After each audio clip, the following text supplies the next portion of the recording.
Hello और आप सबका स्वागत है। अक्सर हम सोचते हैं ना कि कुछ लोग इतने कॉन्फिडेंट कैसे होते हैं। तो अच्छी खबर ये है कि ये कोई राज की बात नहीं है। सेल्फ कॉन्फिडेंस या कह लें आत्मविश्वास एक हुनर है। एक ऐसी स्किल जिससे कोई भी सीख सकता है और उसमें महारत भी हासिल कर सकता है। तो आज हम किन किन चीजों पर बात करने वाले हैं। सबसे पहले हम समझेंगे कि ये सेल्फ कॉन्फिडेंस आखिर है क्या। फिर जानेंगे कि कौन सी बाहरी चीजें इस पर असर डालती हैं। इसके बाद हम आत्मविश्वास और शक के बीच का फर्क देखेंगे। और आखिर में सबसे जरूरी बात, इसे बनाने के प्रैक्टिकल तरीके सीखेंगे। तो चलिए सबसे पहले हिस्से से शुरू करते हैं, आत्मविश्वास को समझना। आखिर ये है क्या चीज जिसे हम बनाने की कोशिश कर रहे हैं। देखिए, बिल्कुल सीधी सादी भाषा में कहें तो सेल्फ कॉन्फिडेंस का मतलब है अपने फैसलों और अपनी काबिलियत पर भरोसा करना। यह हमारे अंदर की वो आवाज है जो कहती है हाँ, ये काम हो सकता है, और ये मानना कि एक इंसान के तौर पर हम वैल्यूएबल और काबिल हैं। जो लोग आत्मविश्वासी होते हैं उनमें तीन गुण साफ साफ दिखते हैं। पहला, उन्हें अपनी क्षमताओं पर पूरा यकीन होता है, और इसी यकीन की वजह से वो किसी भी चुनौती को स्वीकार करने के लिए हमेशा तैयार रहते हैं। और फिर जब जरूरत पड़ती है तो वो जोखिम उठाने से भी नहीं डरते। अच्छा, तो अब आते हैं हमारे दूसरे सेक्शन पर, बाहरी प्रभाव। ये समझना बहुत जरूरी है कि आत्मविश्वास कोई ऐसी चीज नहीं है जो हमें जन्म से मिलती है, नहीं, बल्कि हमारा माहौल और हमारे तजुर्बे इसे शेप देते हैं। इसमें सामाजिक कारक यानी कि सोशल फैक्टर्स बहुत बड़ी भूमिका निभाते हैं।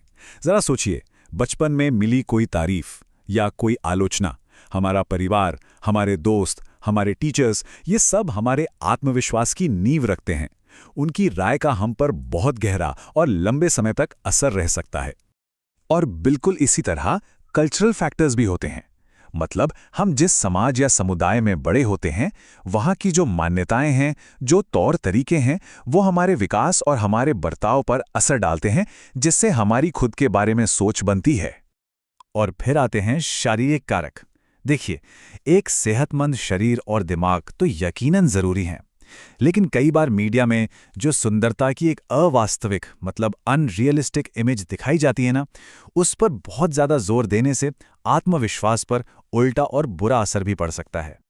चलिए, अब आत्मविश्वास और शक के बीच के फर्क को समझते हैं। ये दो बिल्कुल अलग तरह की सोच हैं, दो अलग माइंडसेट्स जो हमारे हर काम और फैसले पर असर डालती हैं। ये स्लाइड दो अलग अलग रास्तों को दिखाती है। एक तरफ है कम आत्मविश्वास, जो हमें नाकामी के डर में, दूसरों की मंजूरी की तलाश में और खुद की जरूरत से ज्यादा आलोचना में फंसा देता है। और दूसरी तरफ है आत्मविश्वास, जो हमें एक पॉजिटिव नजरिया देता है, अपनी ताकतों और कमजोरियों दोनों को स्वीकार करने की हिम्मत देता है, अपनी गलतियों से सीखने और आगे बढ़ने पर फोकस करने की ताकत देता है। और अब आते हैं सबसे जरूरी हिस्से पर, अपना आत्मविश्वास बनाना कैसे है। यहां हम कुछ ऐसे प्रैक्टिकल तरीकों के बारे में बात करेंगे जो सच में काम करते हैं। सबसे पहली और सबसे जरूरी बात जो हमें समझनी है वो ये है कि आत्मविश्वास को किसी भी दूसरे हुनर की तरह सीखा जा सकता है, उसकी प्रैक्टिस की जा सकती है और उसमें महारत भी हासिल की जा सकती है। ये कोई ऐसी चीज नहीं है जो बस कुछ लोगों के पास होती है। इसकी शुरुआत के लिए एक बहुत ही बढ़िया तकनीक है स्वॉट एनालिसिस। ये अपनी ताकत यानी स्ट्रेंथ्स, अपनी कमजोरियों यानी वीकनेसेस, मौकों यानी अपॉर्चुनिटीज और चुनौतियों यानी थ्रेट्स को पहचानने का एक तरीका है। जब हमें साफ साफ पता होता है कि हमारी काबिलियत क्या है और हमें कहाँ सुधार करना है, तो आत्मविश्वास अपने आप बढ़ने लगता है। ये है खुद को जानने की ताकत। कामयाबी के लिए खुद को व्यवस्थित करना आत्मविश्वास की चाबी है। जब हम किसी बड़े लक्ष्य को छोटे छोटे मैनेजेबल कामों में तोड़ देते हैं तो वो डरावना नहीं लगता। फिर हर काम के लिए एक टाइम लिमिट तय करना और एक शेड्यूल पर टिके रहना, इससे हमें कंट्रोल महसूस होता है और हर छोटी जीत हमारे आत्मविश्वास को और बढ़ाती है।